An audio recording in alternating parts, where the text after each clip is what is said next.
कांगड़ा के एक दिवसीय दौरे पर गग्गल एयरपोर्ट पर पहुंचे मुख्यमंत्री जयराम ठाकुर ने कहा कि प्रदेश सरकार हिमाचल प्रदेश में प्रगतिशील हिमाचल अभियान के तहत 75 कार्यक्रमों में लक्ष्य लेकर चल रही है और अब तक 33 कार्यक्रम हो चुके हैं। इस कार्यक्रम के तहत फिलहाल दो विधानसभा क्षेत्रों का दौरा किया जा रहा है, जल्द इसे और बढ़ाया जाएगा। वहीं कांग्रेस की ओर से सरकार के इस कार्यक्रम पर उठाए गए सवाल और हाईकोर्ट जाने की चेतावनी पर मुख्यमंत्री जयराम ठाकुर ने कहा कि उनके लिए हाईकोर्ट और सुप्रीम कोर्ट दोनों के दरवाजे खुले हैं। ये कुछ और नहीं बल्कि कांग्रेस की बौखलाहट है। इस बात का अंदाजा उनके आटे को लीटर में मापने संबंधी बयानों से लगाया जा सकता है। मुख्यमंत्री जयराम ठाकुर ने कहा कि वो चुने हुए जनप्रतिनिधि है और उनकी सरकार भी चुनी हुई सरकार है। वो जनता के लिए काम कर रही है और करती रहेगी। कांगड़ा सदर से पूर्व में विधायक रह चुके सुरेंद्र काकू द्वारा अब फिर से कांग्रेस में वापसी पर जयराम ठाकुर बोले कि उन्हें कोई अंतर नहीं पड़ता, यहाँ से बड़े नेता उनके दल में शामिल हो चुके हैं। वहीं पीटीसी डरोह में बुलेट के फटने से घायल हुए एक एएसआई की क्रिटिकल हालत पर मुख्यमंत्री जयराम ठाकुर ने कहा कि सरकार इस पर नजर बनाए हुए है और उनकी मदद के लिए भी कहा जा चुका है।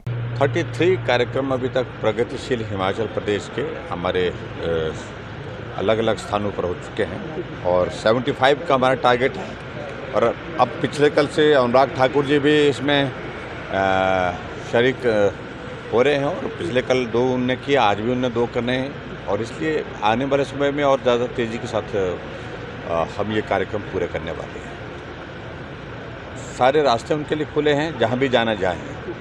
हिमाचल प्रदेश में वर्तमान सरकार जो है उन लोगों द्वारा चुनी गई सरकार है और ये सरकार का दायित्व बनता है कि अपना पक्ष और जनता को मिलने के लिए उनके सुविधाओं को दृष्टि से हज़ारों करोड़ के उद्घाटन और शिलान्यास हो रहे हैं। उन सारी चीज़ों के लिए जनता के प्रतिनिधि के नाते उस काम को पूरा करने के लिए हम लोगों के बीच में जा रहे हैं। चाहे हाई कोर्ट जाना चाहें हाई कोर्ट जाए, सुप्रीम कोर्ट जाना चाहे सुप्रीम कोर्ट जाए, कहते हैं फ़र्क नहीं पड़ता इस सारी चीज़ से। लेकिन इतना मैं ज़रूर कहना चाह रहा हूँ कि ये बौखलाहट है। कांग्रेस पूरे देश भर में जिस दौर में से गुजर रही है, आटे को भी लीटर के हिसाब से वो माप रही है, तो ये अंदाज़ा लग सकता है कि नेतृत्व की हालत क्या है उनकी। और हिमाचल प्रदेश में जहां उनके नेतृत्व की हालत है वो आपके सामने है। मुझे सिर्फ इतना ही कहना है कि कांग्रेस का बहुत बुरा दौर चल रहा है और इस बुरे दौर में कांग्रेस को समझना चाहिए। सर, राजनाथ सिंह जी का प्रवास है और भी बड़े लीडर अभी हिमाचल में आएंगे।